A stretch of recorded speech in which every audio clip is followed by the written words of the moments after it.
Hi, Stephen. Great. There are more essays from you today, so good work. I'm so happy to see you writing and working so hard in order to prepare for IELTS. So let's get straight into these corrections, and we'll see what you wrote. Okay, let me just stretch this out a little. Okay, fine. With the advent of internet and technological advancement, I want you to be careful. It's always the internet. Everyone always writes internet, but in fact, we always put a the here. It's kind of like the sun. I mean, there's only one, so we always put the. Okay, so with the advent of the internet and technological advancement, the increase in data and authenticity is a contentious issue these days. Copyright laws help to regulate this content and enhance the creativity. This essay intends to support this statement using the example of YouTube and reports, actually plural, from Broadcasting Ministry, and further explains the importance of copyrights for the society. Okay, fine. Firstly, copyright laws enable the brand or an individual to preserve the originality of the product or content. This is because a creator has to develop this idea with great effort and hard work, so copying the content without the consent of the creator is unethical. For example, YouTube safeguards all its content. It doesn't have a gender, it's just its, okay? By screening before it releases on the platform. Thus, it is clear that copyright laws reward the content maker to a great extent. That's fine, but I don't understand why this somehow rewards the content maker. Do you know what I mean? I mean, it's a nice example, but you do need to show me how this is somehow a reward. Do you know what I mean? I mean, it protects the content maker somehow, but I'm not sure necessarily that reward is the right word here. Okay, secondly, copyright laws help the society by bringing transparency between the consumers and the content producers. This is due to the fact that enforcement mitigates plagiarism. For instance, a recent report by the Broadcasting Ministry of India, careful, you probably want to capitalize these, showed that the Copyright Act increased the sale of original music CDs of Sony by 60%. Thus, it is clear that revenue generation to companies, here IES actually, boosts the economy. Thus, it is beneficial for the society. Okay, all right, fine. Okay. To conclude, it is evident that copyright laws allow the producers to prevent duplication and customers to experience originality. Thus, copyright laws help to enhance creativity and generate revenue, benefiting the society. Okay, fine. There's one thing that I want to mention. I see that you have done it in your task 1, but you haven't done it here in your task 2. Do make sure that you have a line between each of your paragraphs.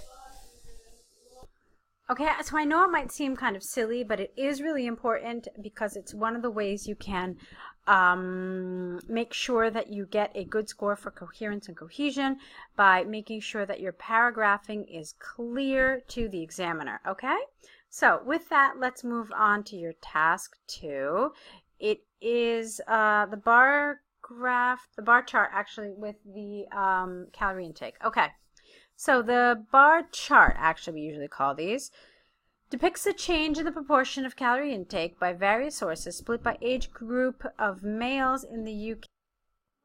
Okay, so it's fine, but there's something weird about the syntax here. I just would have maybe phrased this whole section a little differently without really being able to give you kind of a specific change to make. It's just a little awkward when I read it. Okay. A decreasing trend is noticed in the case of the number of calories consumed from the dairy product by age group 0 to 24, from a figure of just above 40 reaching to almost half in the middle age group 25 to 49, reduced to 1/3 for the elderly above 50 years. Okay, so the first thing I want to talk about, this is not how I understand this particular chart, that it doesn't talk about decreases or increases, but it's actually just a comparison.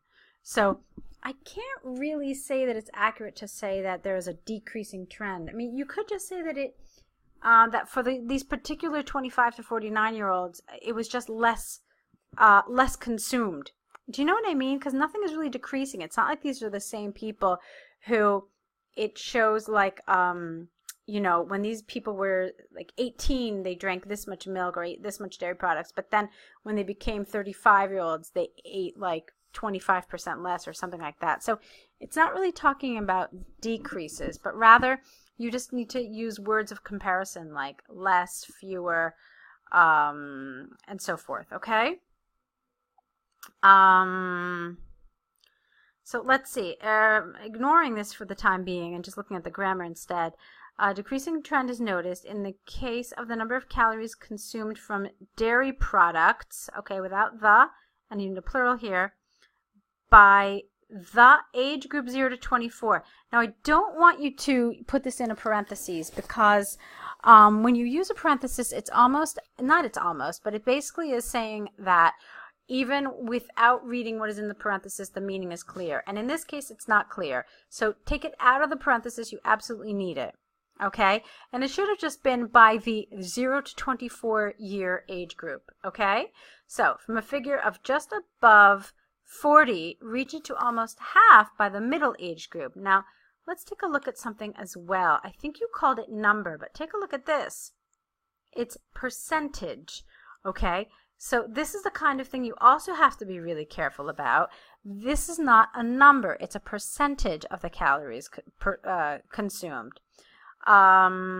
So that's a matter of accuracy. All right? Okay, let's see. So a figure of just above 40 reaching to almost half by the middle age group. Okay? Reduced to 1/3 for the elderly above 50 years. Okay, fine. Similarly, the proportion of calorie intake from vegetables, S, decreases. Now, why? Because it's proportion. Okay? So the proportion decreases to 10% for the elderly from the initial intake of 20 for the age group 0 to 24 years. All right, again, no parentheses here. You need it. Or you could have just said the youngest age group. Okay, however, a fluctuating trend is seen for calorie intake from meat and pulses. Although the quantity in the initial age group is almost similar for both the sources at 20, the number of calorie, careful, again, it's percentage, has reached the topmost position at 50 for the former by middle age group, whereas it is the highest for the latter at more than 60 for the elderly group. Okay, that's really not entirely clear for me. It's rather long. You've got a lot of information, and it just loses its coherence, okay? So what you really want to do is break down the information into more manageable bits, both for you as a writer and for the reader as well, okay? So in an overview, although the proportion of calorie intake, careful, S, by various sources fluctuated in the different age groups, S here again, the dairy and vegetable intake decreased as the age advanced. Okay, again, I already mentioned to you, this is how I interpret the task. It's not really talking about decreases. They were just less popular with older age groups, okay? All right, so nice job with these. There was some lack of clarity, as I already said, in your task too. So I'd like you to work on making it a little more manageable. But on the whole, nice job with these. So definitely keep on writing. Add these errors to your error correction list, and I will be waiting for your next essays within the next 24 hours or so.